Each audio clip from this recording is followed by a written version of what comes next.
Okay, ladies and gentlemen, welcome back to the stream. Tonight we're looking at this game called Duelyst, which is a re-released, free-to-play card game.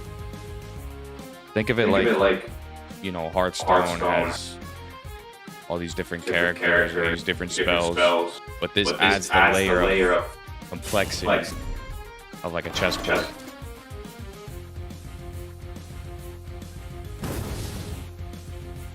So I'm spectating my brother Spencer here. Hey, what's up? On the left. Oh yeah, sorry. I forgot to introduce my boy. No, it's alright, man. It's alright. I like to be the man behind the curtain sometimes. Can you raise the threshold of your mic though? Raise it or lower it? I know you said raise it. Make the threshold higher because I can hear myself. Gotcha.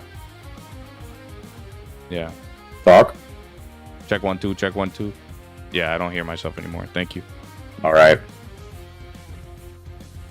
I guess I'm gonna have to use my theater voice and project. As you know, I'm avid porter, the fine arts. Yeah. You did take theater appreciation. Yes. And I appreciated it. What?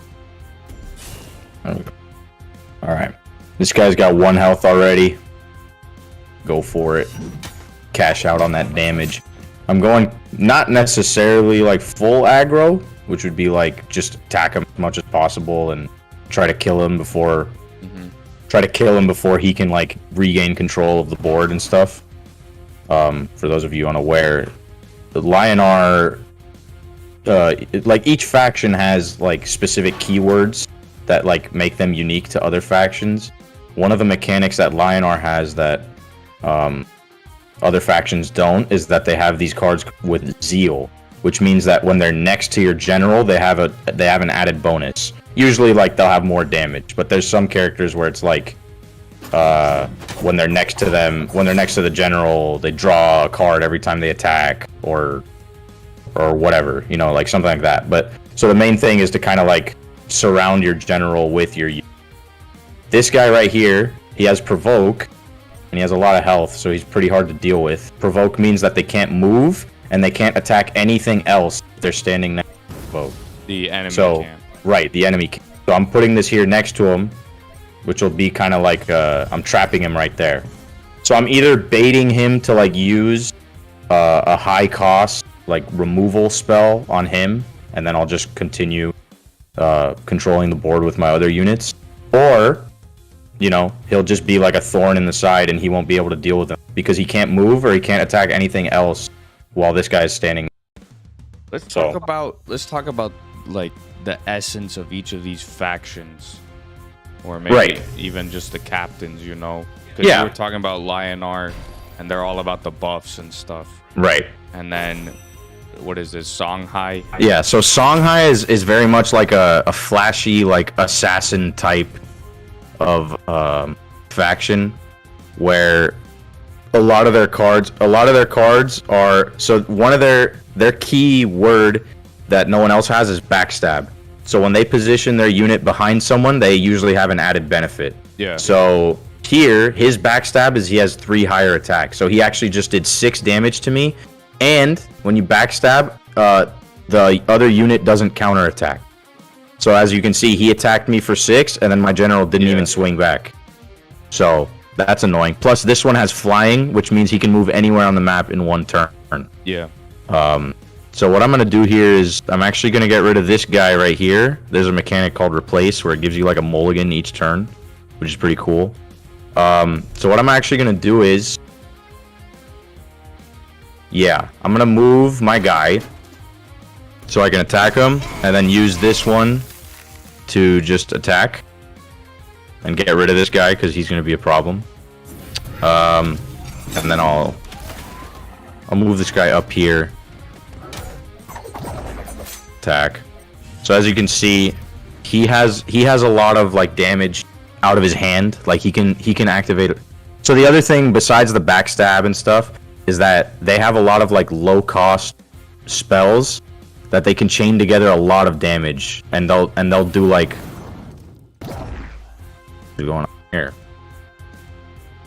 Well, this usually isn't how it goes with Songhai. Usually when they have a lot of mana and like all the cards in their hands, they're able to do a little bit more, but I'm guessing he just really didn't have much. Maybe this is like a starter deck as well, because I'm like climbing through the ranks.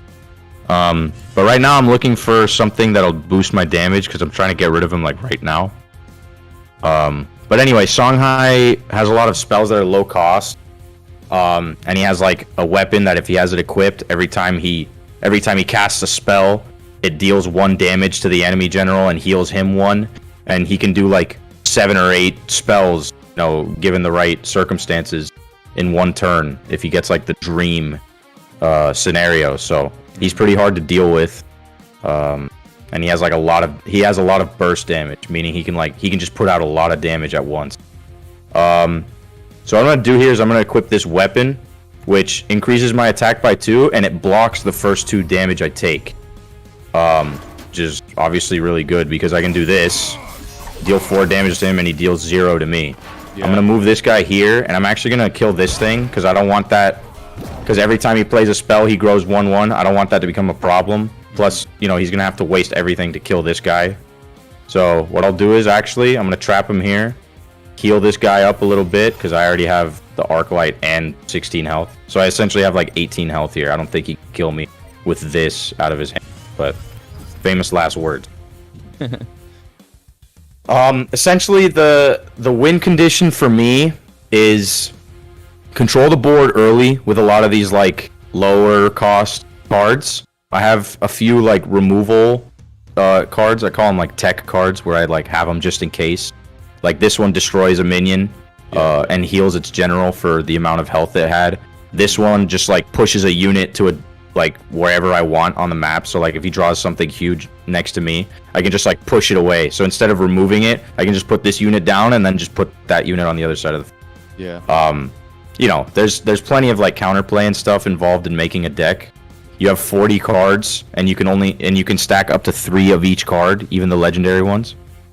So it's all just about like min-maxing, like okay, it's good to have one of these, but if I have too many of them, I might draw them more than I want. And you know, like that wouldn't be good.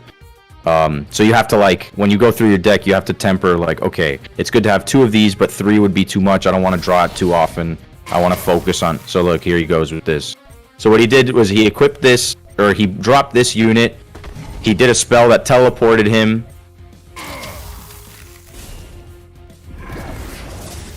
Oh, that sucks. Couldn't attack me for that. And so because of that, this guy was dealing 1 damage to me when he casted some spells. Let's see. Let's get rid of one of these. That would have been perfect last turn, but what are you gonna do, you know? So here's what I'm thinking. I do want to play this because it's really good value. It heals me 4. Yeah, it's a 4/4. It's hard to deal with. Because most spells do either like 2 or 3 damage, so he won't be able to remove it with just like 1 spell usually, unless he drops like a really high value card, like a 5 mana type removal card. Yeah. What I'm thinking is I'll just do this, just attack, move up. This thing removes 2 health, but it gives 2 attack. Right, but if so I kill him, he's just, yeah, I can just use it as a deal 2 to like finish someone off. And so what I'll do here is I'll just drop this.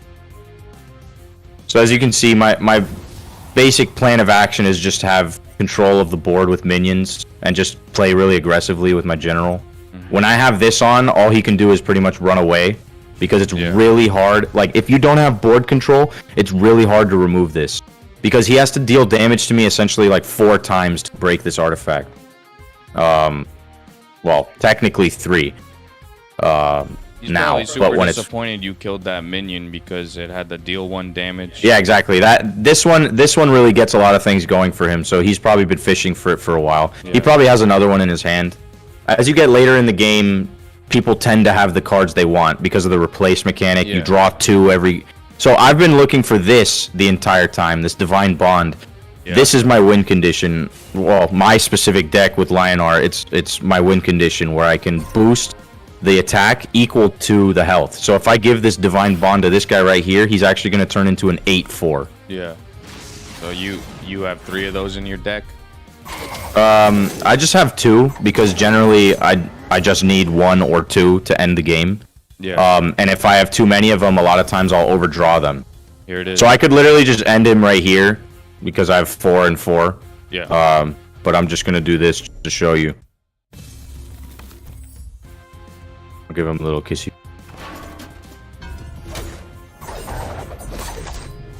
So yeah, I mean, it's really fun, the whole aspect of like positioning.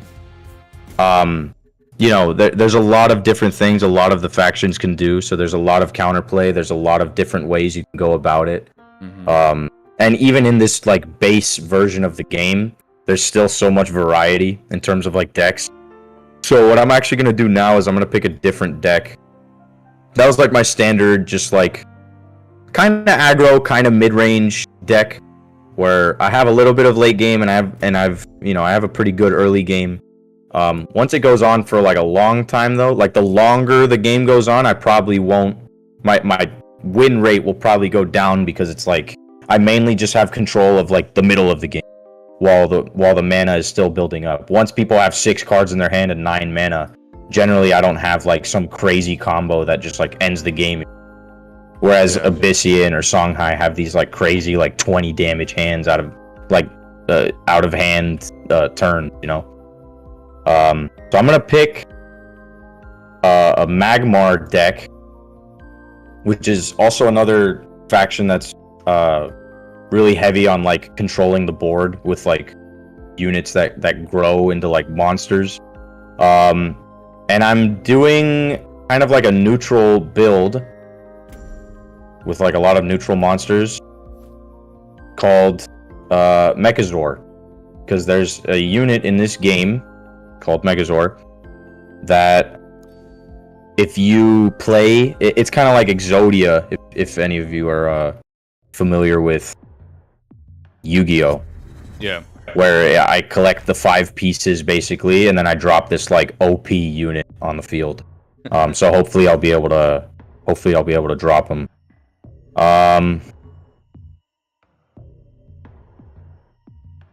This would be good to get. So this one has Frenzy, which means that when it attacks, it damages everything around, which is good because a lot of times you'll have something like high damage, but it's low health, and then you'll have like one of these with like 1 attack. You can attack the 1 attack one, and it deals damage to everything around it. So like you can trade with this high damage thing without actually having to take. So yeah, I'm gonna play that just because, you know, it'll kind of force him to like use his general to take 3 damage. Plus these robots, they give me the progress towards Mechazor when they die. So I kind of want them to die. I want to be trading them.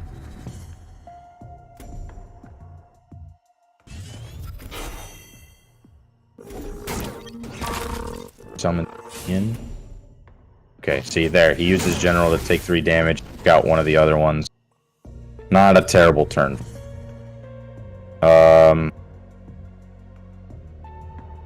So I have 4 mana. What I can do is use this one that has airdrop, drop it on the mana tile, and then I would have enough mana for a 3 mana. But I'm never lucky, so that didn't happen.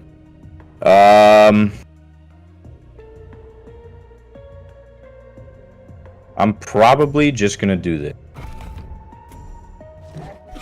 I'm gonna block him off. This will give the Oculus 1/1, but I'll be able to play this next turn. Destroys all the minions with 3 or less attack. And I'm assuming he's gonna play one of his structures. You'll see it, which will have 0 attack because it's a structure. So I'll be able to like kill everything of his. He's gonna have to move his general if he wants this to attack, and it's gonna kill that. So he's probably not gonna try to trade with the Oculus until it's high health. That's why this is like a safe play to go for. Oh, he's gonna take 5 damage. That's pretty great. So he Bone Swarmed. He only has 2. He might play another 2 thing. That'll make it really worth it for this. Or he'll just do nothing. Okay.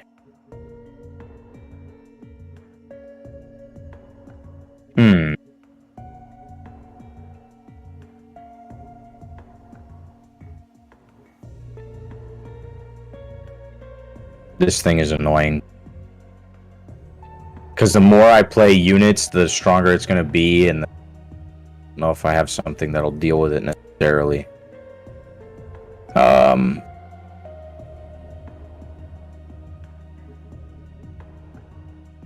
Yeah, that thing is going to have 6 health if I play 2 minions.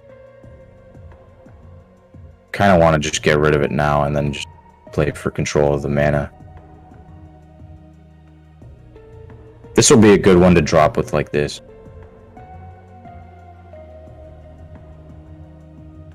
Yeah. Yeah, I'm just gonna get rid of it. And then I'm gonna take the tile so he doesn't take it. Okay, that's pretty good. I can drop this, Flash Incarnation, drop this. So this card, so Magmar is a lot about like being able to swarm the board. Oh, sucks. If I had the Plasma Storm, I would have killed both of them. So what these structures do is they summon a 2/2 minion that disappears after 1 turn next to it. Yeah. So it just like puts out these minions that it can just send out. And this one gives them 1 attack. So he's going to have 2 3/2 minions every turn. Yeah. So I'm going to try to reroll here. Instead of this.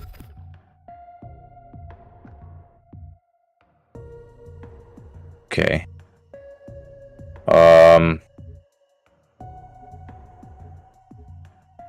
So I have 6 mana.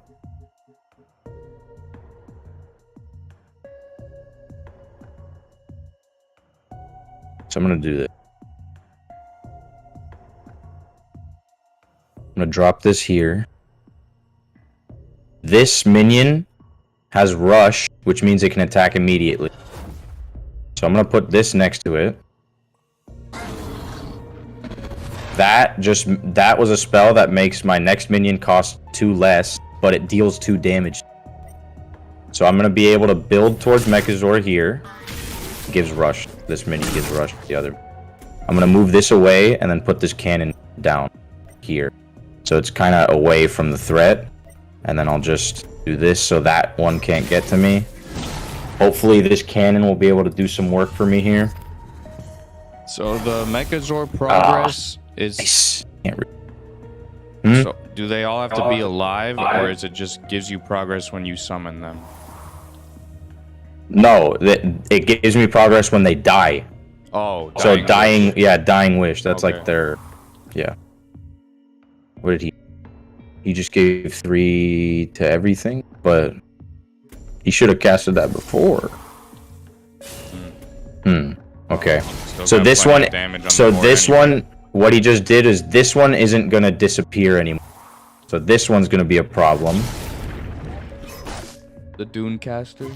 No, well the Dunecaster gave this Dervish more. Okay. So let's see here.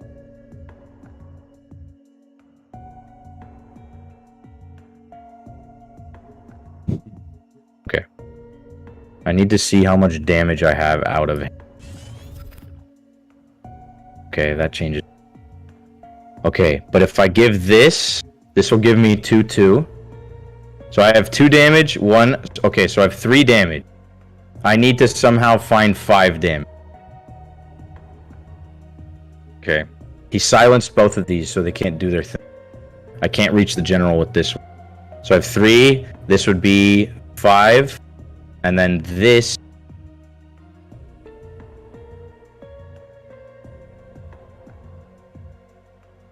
That would be 7. So I'm 1 off of lethal. Okay.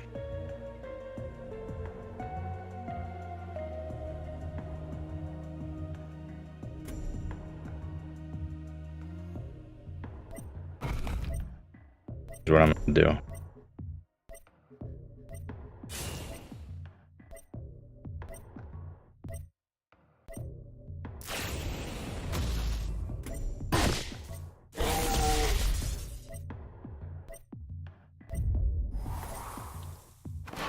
I'm just gonna leave it like that. Hopefully he can't kill me from here. Nice. This thing can't reach me. This probably can. So he has 5 damage. He just needs 2. I probably should have healed there. That was... Not having lethal was frustrating there because he was able to silence both minions. He used 2 dispels in 1 turn. What did he just do? Bone Swarm? Yeah, I'm dead. Yeah, I probably should have just ran away and healed and then like tried to get like another. Mainly I lost that game when I plasma stormed and then he put down 2 structures. I should have saved it for the other structure. I'm not really like a Magmar kind of guy, but I do like how they play. I'm gonna try Vanar now, which is a lot about like, so Vanar is like this ice faction where they're all about infiltrating the other side of the map. So a lot of their cards become more powerful when you're on the other guy's starting side. So it's kind of like an interesting mechanic where you have to kind of like someone who knows what Vanar does probably gonna be like, all right, I wanna make sure I wanna get on their starting side. So what I have to do is basically wall him off from advancing to my side, and then like force him over here and then just keep attacking. This is gonna be another one that's kind of like mid-rangey, where I'm like controlling the early board. Or game, it's unfortunate. Get progress on. I think I only killed 2 of the robots, so I wasn't able to like. I didn't even build half of it. I have to kill 5 of them to get it. Okay, so this thing. So Abyssian has a lot of these like Death Watch minions where they get stronger the more things die around them. Yeah. Pretty morbid. Okay, so here's what I'm gonna do. I'm gonna put this here because this thing, when it dies, it gives 4 health to everything else around. And I want this thing to die before this one dies. So I'm gonna move forward. I'm gonna drop this, deal 2 damage right here, and I'm gonna put this one down over here so that when I trade with this one, boom, now I give 4 health, and then I kill his, he gets nothing. It does. So that's pretty good. This little guy right here, this little cutie pie, and when he's infiltrating, which means when he's on this side of the map, when he dies, he just comes back to my action bar and I'm playing it. It's like an annoying little funny little chap. Well, I have enough damage to kill this. So I'm just gonna do that. Plus, I want this thing to like get lower health. So I want this thing to die near my unit. And then I'm just gonna play this. And then my little friend. Cheeky little friend. Another thing. Each faction has, well, I don't know if they all have them. I think they all have them. Each faction has like a special unit that only they have. Like, so they all factions have their own unique keyword, which the unique keyword for Vanar is the infiltrate. They all have their own unique type of unit, which this one would be the Vesper units. And then they all have their unique like spells and artifacts and all that stuff. Each one has like a lot of personality. But the thing about the Vesper cards with Vanar is that they have buffs specifically for Vesper, like give this minion 3 attack, but if it's a Vesper, you give it 3/3, so you give it 3 health also. So they have a bunch of cool little goofs and gags like that. All right, I'm just gonna use this sad boy over here and just annihilate him. So I'm actually just gonna pull a switcheroo over here on him. Get rid of this. Nice. Can I play both? No. Okay, well, I don't need both, actually. All right, so watch this. All right, so this guy's a Vesper, so I'm actually gonna turn him into a little beefy boy. He's not a small bean anymore. And then this spell makes 2 walls. So now here's the pickle he's in. See, he surrendered immediately. When he's surrounded like that, you can only place units down in an open space. Yeah. Next to one of your units. But since his general was the only unit, he was cornered. I had every space occupied, so he wasn't even able to play anything. Unless he played a spell that removed something, and then he played a unit after that. But the thing is, we were only at like 5 mana. So anything that he's gonna remove something with is gonna be around like 4 or 5 mana. And then what's he gonna play after that? Like something with 1 health, like a 1 mana minion. So again, even if he managed to like get out of check there, I had checkmate right after it also, you know, so he knew and he just surrendered. That was a pretty bad move. You generally don't want to get cornered like on the bottom or like in the corner of the map, because then it takes less spaces for me to corner him. Like there, I only had to surround him with 4 units as opposed to 9, you know, to trap him like that. So that right there, in a regular card game, like a regular trading card game, that wouldn't have been an issue. You know, like you're just putting cards down on like, you know, 2D. Like I put mine in a row and he puts his in a row. Like it doesn't matter. Yeah. But where you move your guys and where you place them and all that is vital. So that was actually like not a very great game to spectate. Because like nothing happened. He just like gave up. So I'm gonna play Vanar once more, and then I'll go back to Lionar for a cheeky little fun time. So what's cool about this map is that, okay, this guy has kind of an advantage on the board because he goes first. So he accidentally only moved 1 and then he didn't put anything down. So I'm gonna give him one of these. Well played. So they go first, but they have 1 less mana than I do. Yeah. And this right here, you know, these mana tiles kind of help accelerate the early game.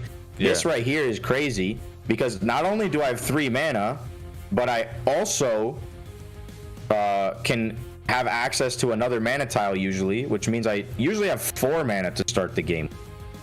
Do this. That stinks. So I'm just gonna put this guy down because he's like max value town. Actually, wait, he's so far away he can't get to this one. So I'm just gonna play control for 2 mana tiles next.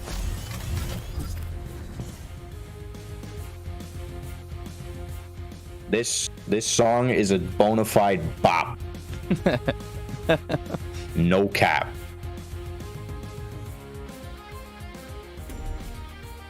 So this thing is so good because it's a 3/3 for 3 mana, but when he dies, a 3/3 unit just spawns right where it died. So I essentially get a 6/6 for 3 mana. So this card is really hard to deal with. Silence him, or you're able to do 6 damage for no reason at the start of a match. All right, let me get rid of this guy, this little cheeky guy. Okay, so I can actually get 6 mana here, which I will definitely do. Okay.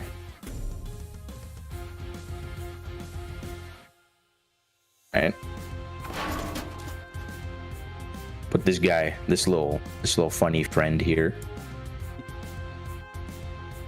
Then this little number switches positions with another one. So what I'm gonna do is I'm actually gonna switch with this guy, meaning he can attack, and I'm gonna get rid of this guy's health while I'm at it. And then I'm gonna put this guy. Now, because we're infiltrating, I have a bunch of 4 attack. This guy who's a 3/3, he's laughing, so he probably has some kind of spell that's like, haha, I win the game. but whatever. This guy has Frenzy when they summon a minion, but he starts with 0 attack. So he has to spawn a couple minions before this guy does anything. This guy's the corner king.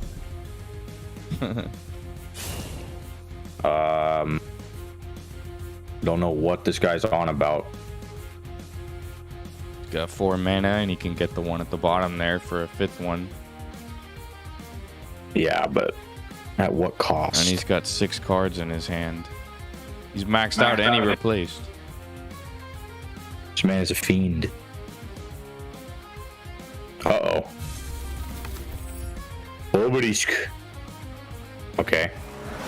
Nice. 2 attack. Alright. So this thing... What?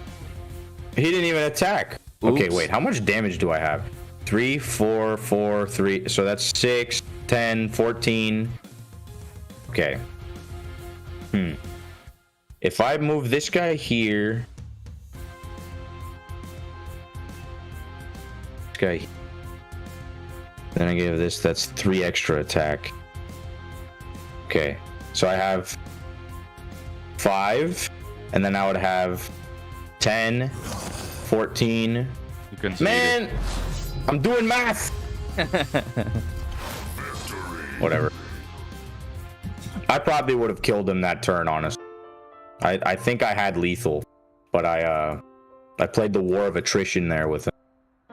It was all downhill after he moved only 1 space. Like, he literally lost the game right there. So Spencer, that's crazy. What's your backstory with this game? My backstory? Yeah. Man, filled with pain and love lost, regret. Tragedy, and no regrets. No regrets. That's the one thing it doesn't have. Nah, I mean, the game came out, I was like, wow. I've always been a pixel art enjoyer. Yeah. I'm not a dweeb who thinks it's like, you know, cheap and like terrible.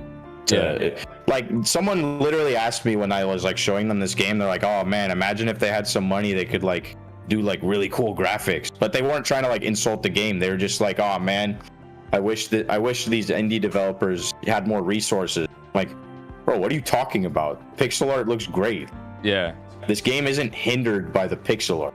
But anyway, you know, I was just really drawn to it from the presentation, the style, the music, the factions were really cool. Like, the characters are well designed and stuff. Yeah. You know, and I was always, as a kid and stuff, I was into Hearthstone and games like that. So I had a bit of like a trading card game background, not too deep. I mean, when we were kids, we really liked the Yu-Gi-Oh show and stuff, but we weren't like going to tournaments. We weren't going to like Kingslayer cards or whatever down by the falls and like, you know, getting into it. But, you know, we appreciated those kinds of games. I always liked strategy games. So this game kind of combined like those childhood board games with like trading card games, and dude, I mean, it's just the most fun in my opinion. It requires a lot of skill and like thought. Play the game. It's easily accessible. And yeah, so I played it a lot before, like years ago when it first came out, and then unfortunately the game, you know, it was picked up. It did really well for a while. It was out for, I think, like 3 or 4 years. It was doing well. They had some expansions and stuff. Like, they had a ton of cards in the game. And then, kind of out of nowhere, they decided to, like, shut off the servers and stuff. And, you know, that was the end of it. Like, I just... Yeah. Never really saw the game again. I was like, oh, man, that game was fun. Remember that game? Those are some good times. And then randomly, I was just, like... you know, hopping around on some of these like Discords or like Reddit, just like looking for like new games to play or whatever. And I saw some like announcement of Duelyst 2, and I'm like, huh? And I look at it, and I'm like, wait, this is just Duelyst 1. What are we talking about here? Oh, So I was like, what's going on here? Apparently, like an indie developer team was like, okay, they were like, we really love this game and we want to see it again, like on the market. So let's like remake it. And so they began work on remaking it and using like the resources available to them or whatever. And somewhere along the development path, they actually got permission basically from the original developers. They got the source code for the original game. So they were actually able to release the game how it was, exactly like where it left off. You know, with exactly how the game was, which is pretty cool. I was like, wow, that's great. I have this game back. And then they decided, because, you know, they think one of the main reasons the game kind of like dwindled at the end of its life is because with the expansions of the game, they made it a lot more like random. They had a lot of cards that were like, oh, pull a random ability from this or what.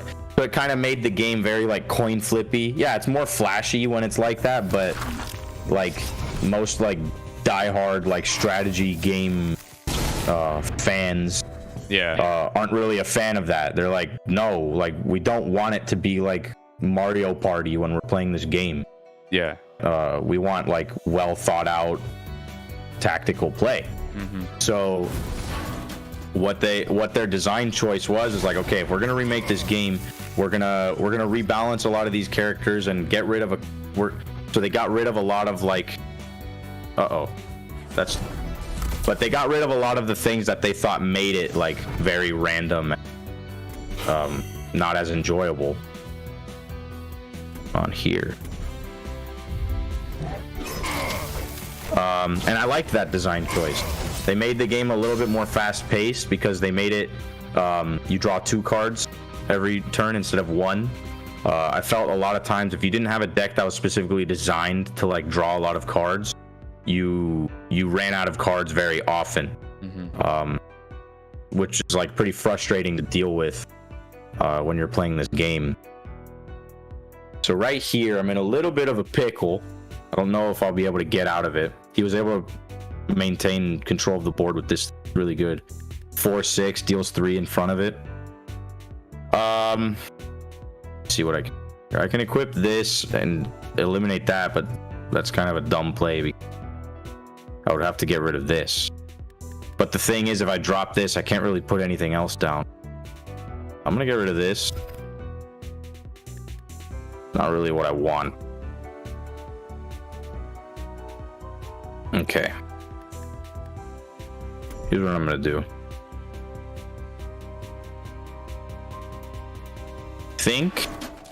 Just gonna do this.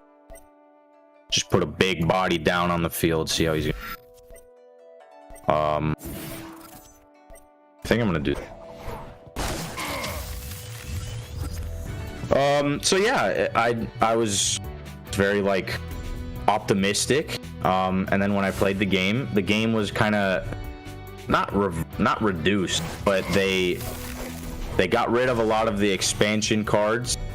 Not got rid of, but they basically reverted the game back to like vanilla. So if anyone's familiar with like World of Warcraft Classic, where they kind of reverted the game back to year 1, because everyone was like, oh, the game used to be so good back then and they ruined it with all this new stuff or whatever.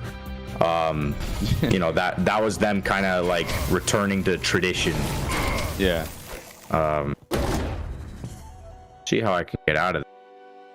If I Tempest, it gets rid of everything of his, but it also hurts me quite substantially. I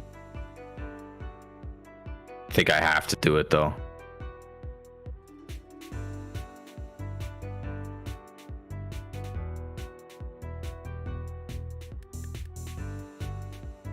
I have to, yeah.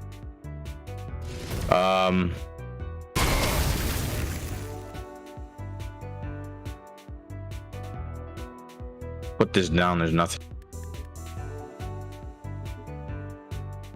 I have 5 mana. You could probably just kill me with hand.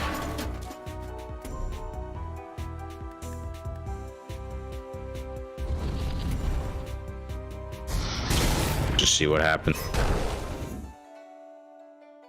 If anything, I could just martyrdom this and heal me 10. But yeah, so I was excited to hear about this game again. Oh yeah, there it is. Filled. When I lost this deck is very like based on having down. Once I lost control of it, there's no getting it back. I don't really like that deck. Just trying to make golems happen, but golems do not want to happen. So I'm going back to like my main Lionheart deck. But yeah, so it's really fun. I hope it takes off. They had a Kickstarter that was pretty successful. They were They were funded well past like their goal and everything. They have a pretty dedicated like player base already. They have plans to like re-release the expansions, but like updated to the vision they have for the game. And so yeah, it's pretty cool. It's pretty cool to see the game have like new life and like a new direction with a small dedicated team to it. You know, they can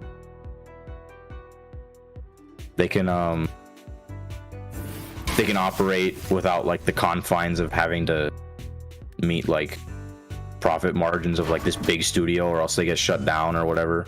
Yeah. So, you know, it's pretty exciting times for anyone who is a fan of this game.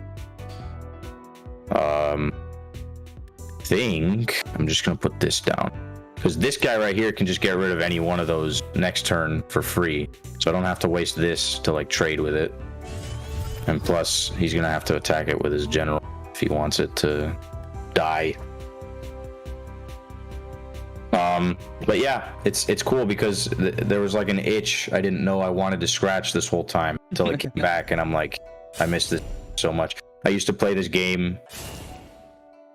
Now I passed, so don't roast me, but I used to play this game in like the back of my classes all the time. College, just like grinding game.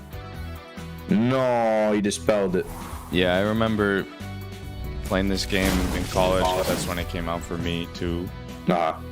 And you could play it in just a generic internet browser. Right. So I'm just on the computers at work. And you could just play it instantly just right there in your browser. So that was pretty convenient. You can still play this game in browser. Mm-hmm. I think it's cool that they still use that, or they still make that feature available. Right. I'm not aware of any of these kinds of free-to-play card games that have like the board thing. Yeah. I've played Hearthstone and Legends of Runeterra, the League of Legends card game. But it's all just you're just putting the cards on the table, you know, like Yu-Gi-Oh or whatever. Yeah, they'll have like minimal placement where it's like adjacent minions have like a benefit or whatever. So like there's minimal ones where it's like, oh, if I put this on the left side of my table, it'll benefit all of these ones. But yeah, it's not really present. It's kind of something that's foreign to trading card. Have that aspect. So yeah, so I don't know, maybe you know more than me, but are you aware of any other of these kinds of games that have like a grid, like a chessboard type of thing? No. I mean, unless they're just like ports of like a board game, like Epic Duels or. Yeah. Epic Duels, man. Good one. Yeah, this game kind of makes me think of that. Well, I guess not totally, because this is like a bunch of minions and stuff. Whereas Epic Duels is you're just a hero the whole time.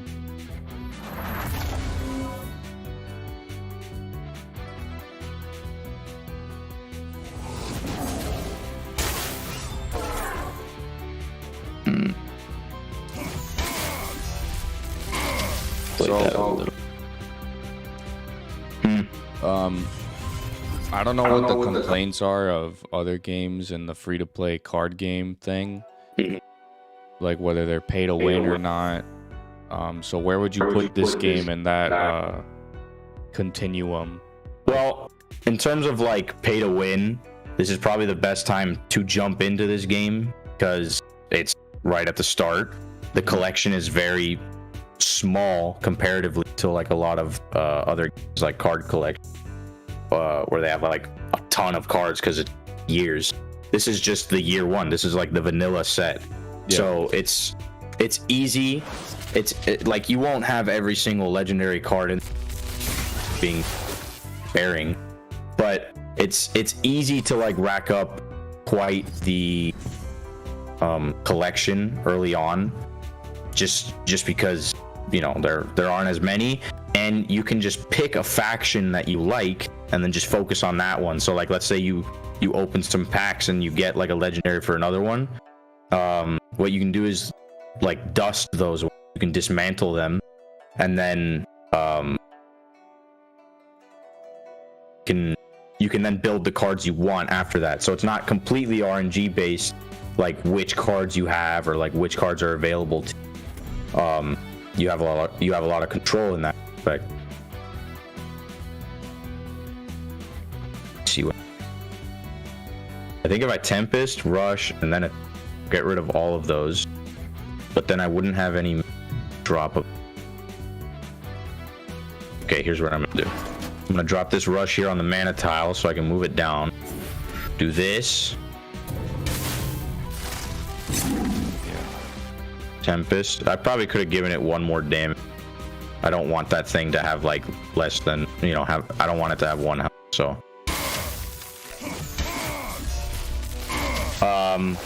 So yeah, it's pretty easy to like, if you play it for probably like a week, to have like a really good deck faction you like the most. Also there's player progression rewards in this game, so like the more you play a faction, you get a lot of rewards, including like card packs and stuff to help build up your oh, are you gonna kill me here? How do you so? Oh, nice. Well, actually, you lived with one. That's crazy. That. But yeah, so it's pretty easy to get into.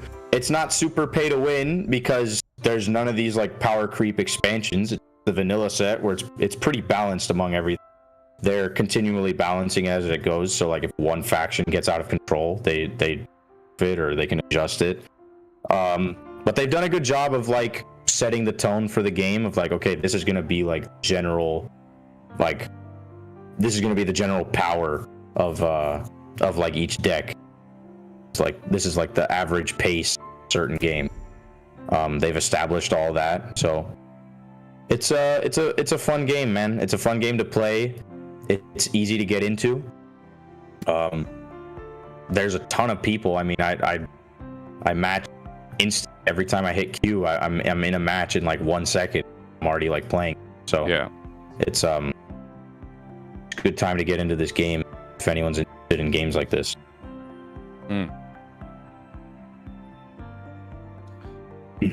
Well, thank you for letting us watch you, Spencer. Yeah, of course.